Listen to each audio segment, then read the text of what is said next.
Ma'asyiral muslimin jamaah al-mustaqim yang dirahmati oleh Allah Subhanahu wa taala.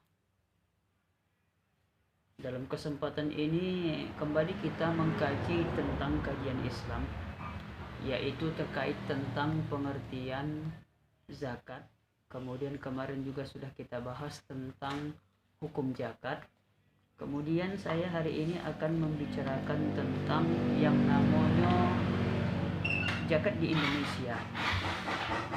Pada dasarnya zakat ini melewati beberapa fase, ya ibu-ibu, terkhususnya di negara Republik Indonesia ini. Bahwasannya zakat di Indonesia itu sudah diatur dalam sebuah perundang-undangan yang mana itu ada di bawah Kementerian Agama Republik Indonesia. Kemudian juga dijelaskan oleh Fatwa Majelis Ulama Indonesia dalam berbagai tahapan. Sebagai sebuah negara yang memiliki populasi muslim terbesar di dunia, persoalan zakat pun menjadi tidak dapat dipisahkan dari kehidupan sosial masyarakat. Intinya, kita cukup mengetahui bahwasanya Indonesia ini hampir mencapai 85% penduduknya beragama Islam atau seorang muslim dan muslimah. Jadi sudah barang tentu bahwasanya pengelolaan zakat ini perlu lebih terperinci lagi agar supaya pengelolaan zakat ini dapat dimanfaatkan dengan semaksimal mungkin. Maka sejarah daripada zakat di Indonesia ini, ya Bu ya, sebelum tahun 1990-an, dunia perzakatan di Indonesia memiliki beberapa ciri khas. Antara lainnya adalah yang pertama, pada umumnya diberikan langsung oleh muzaki kepada mustahik tanpa melalui amil zakat. Jadi sebelum di tahun 1990-an Bu, bahwasanya zakat ini langsung seorang muzaki itu memberikan kepada mustahik. Maksudnya orang yang membayarkan zakat tersebut langsung menyerahkan kepada orang yang mustahik atau orang yang menerima zakat tersebut, tidak melalui badan amil zakat yang kita rasakan pada saat ini. Ya Bu ya. Jadi dalam keadaan seperti ini disebabkan antara lain karena tumbuhnya lembaga pemungut zakat. Ya, karena itu. Kemudian ada di beberapa daerah tertentu, misalnya Bajis. Ya, jadi dalam beberapa tahun ke tahun, maka ada beberapa kelompok atau komunitas atau lembaga berusaha untuk bagaimana supaya mengelola zakat ini agar lebih terarah, lebih baik, kemudian tidak simpang siur. Ya, intinya seperti itu. Jadi dulu lebih banyak orang lebih condong bahwasanya membayar zakat itu langsung kepada orang mustahak.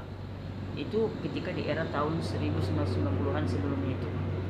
Kemudian selanjutnya yang kedua itu adalah jika pun melalui amil zakat hanya terbatas pada zakat fitrah. Nah, intinya seperti itu. Jadi sebenarnya seperti yang kita kaji kemarin bahwasanya zakat itu ada dua jenis. Yang pertama itu adalah zakat fitrah, kemudian yang kedua itu adalah zakat harta atau zakat mal yang kita sebut, ya, zakat harta atau zakat mal. Kebiasaannya, ya, zakat mal inilah yang sangat penting yang perlu kita kelola dan harus tentu dengan syariat daripada agama Islam. Kenapa? Karena di situ ada berbicara tentang hisab dan haulnya. Ya, ada hisab, ada haul. Ya, ada berapa takaran, kemudian kapan yang bisa dibayarkan.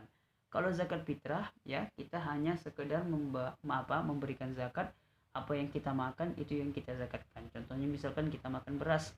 Biasanya kalau di kampung kita ini kan kita membayar zakat kita kan 2 kilo 7 on. Atau ada yang membayar 2,5, ada yang membayar juga 3 kilo. Sesuai dengan beras apa yang mereka makan. Contohnya mereka memakan beras ramos, maka juga dimakan beras ramos. Ketika mereka memakan beras payung, maka mereka zakatkan beras payung. Tapi kalau untuk berbicara terkait tentang zakat harta, ini perlu dikaji kembali. Kenapa? Karena ada haulnya, ya, ada haulnya. Jadi ketika haul itu sudah mencapai ketentuan batas, ketika harta itu dizakati, maka keluarlah sesuai dengan ketentuan tersebut. Biasanya itu 2,5% dari jumlah keuntungan yang kita dapatkan.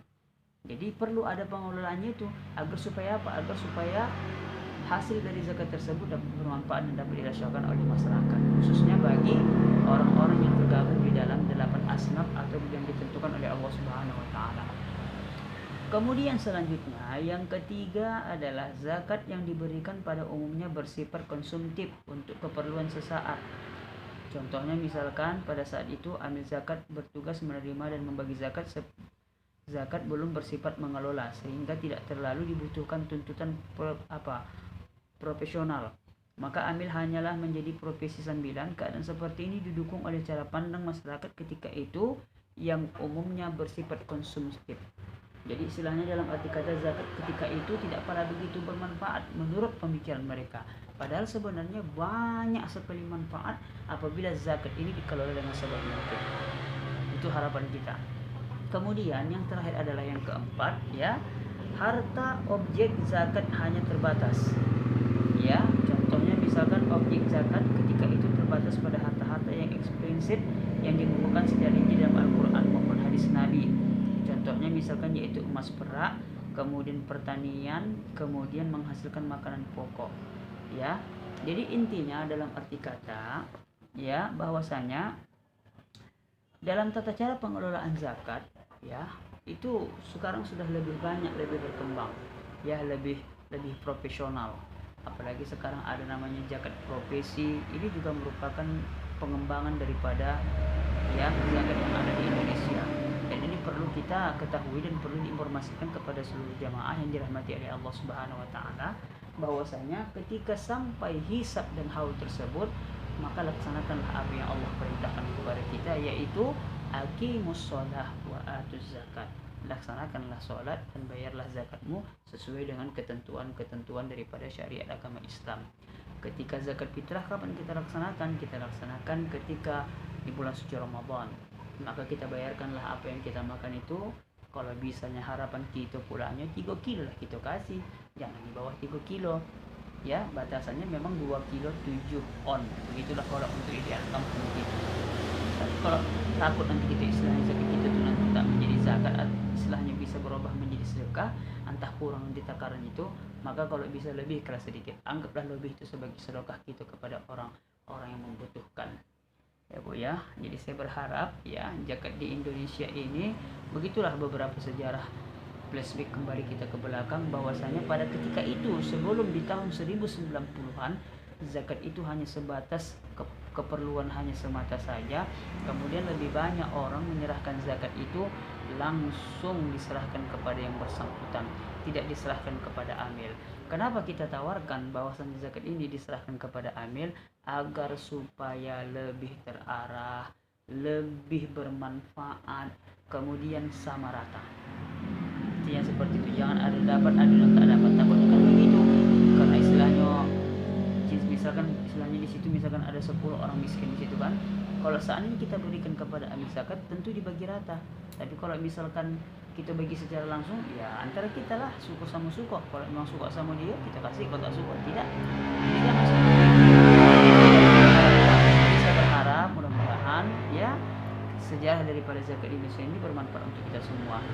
InsyaAllah di masa yang akan datang akan kita sambung dengan materi-materi yang lain. Demikianlah dapat kami sampaikan. Wallahu muwaffiq ila aqwamit thoriq. Assalamualaikum.